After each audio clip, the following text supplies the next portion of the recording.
اعتادت القوة الجوية أن تكون الثانية في الشرق الأوسط، لكنها الآن لا تستطيع حتى شراء قطع غيار الطائرات المقاتلة. تريد شراء طائرات مقاتلة متقدمة، لكنها لا تعرف ما إذا كان بإمكانها تحمل تكاليفها. هي إيران. في الماضي كانت قوة سلاح الجو الإيراني في الشرق الأوسط في المرتبة الثانية بعد إسرائيل، وفي ذلك الوقت أرادت الولايات المتحدة استخدام موقع إيران الجغرافي لمنع القوات السوفيتية من الذهاب جنوباً، فباعوا عدداً كبيراً من أسلحة جديدة لإيران بسعر مخفض.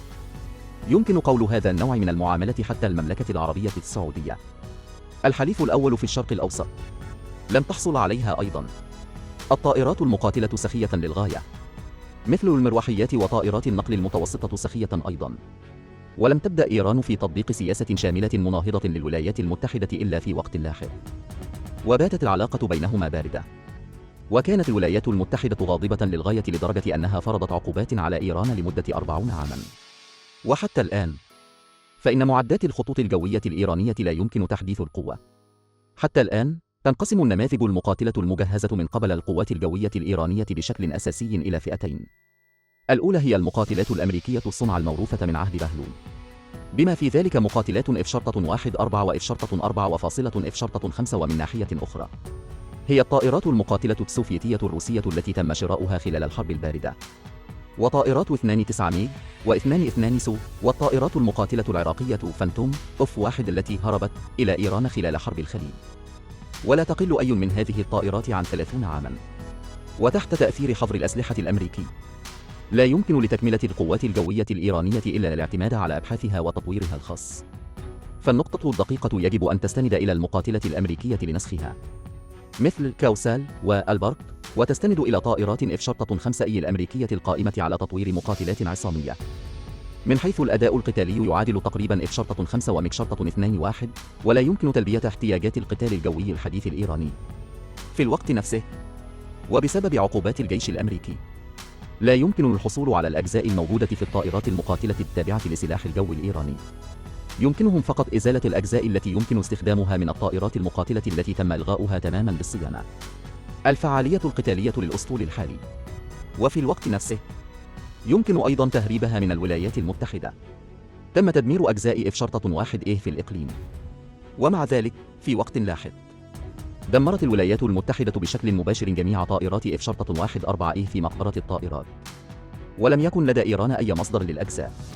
إنها القوة الرئيسية لسلاح الجو الإيراني الحالي والدولة الوحيدة في العالم المجهزة بنقطة F-4A من حيث الهيكل.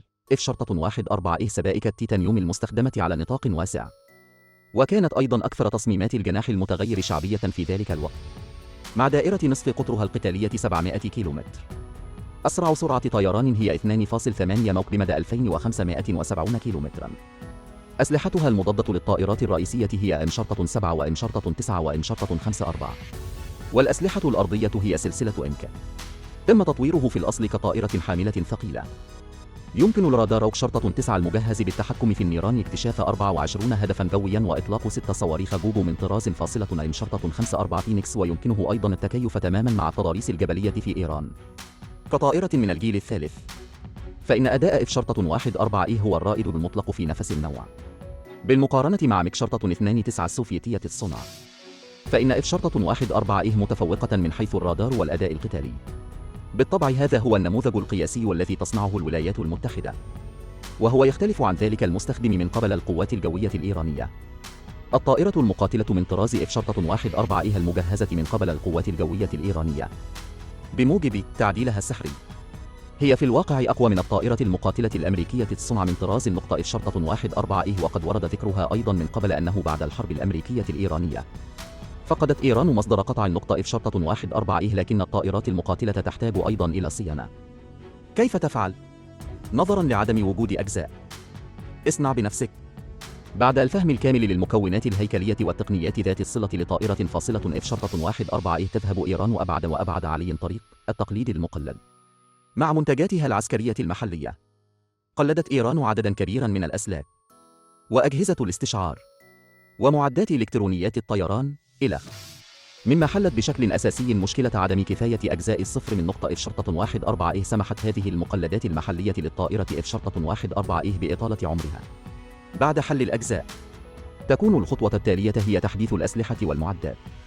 بطبيعة الحال، لا تستطيع إيران شراء صاروخ M-54 فينيكس الأصلي من الولايات المتحدة. لذلك ستعمل بشكل عكسي على تطوير صاروخ فيكور شرطة 90 بمدى أطول. ونموذج الاختبار المعروض من إيران بالنظر إليه يبلغ طول الصاروخ 3.96 مترا وقطره 380 ملما، ويبلغ وزن رأسه 60 كيلوغراما، ويبلغ مداه 300 كيلومترا، وهو أكثر من صاروخ فينيكس الأصلي M-54. ولكن هذه كلها أخبار إيرانية رسمية ولا يعرف كيف. بالإضافة إلى ذلك، وبمساعدة روسيا، استخدمت إيران أيضا صواريخ جو مثل R-27 و R-33 في الصواريخ الروسية الصنع اكتمال التوافق مع فاصلة F-14E. والجسم الأمريكي الصنع والصواريخ الروسية الصنع ليس أدنى من أداء الطائرات المقاتلة الأمريكية الصنع. ويمكن القول أن على النسخة الإيرانية من فاصلة F-14E والتي لديها تم ترقيتها وتعديلها بالكامل لا يزال قويا. كل ما في الأمر هو أن F-4 و F-5 لا يمتلكان المعاملة الجيدة مثل F-14E. إيران ليست غير قادرة على تحسين وترقية F-4 الخاصة بها مثل إسرائيل وتركيا. لذلك يتم وضع فعاليتها القتالية في ساحة المعركة الجوية اليوم، وهي في الأساس طبق والعقوبات الأمريكية إلى جانب الانكماش الاقتصادي المحلي.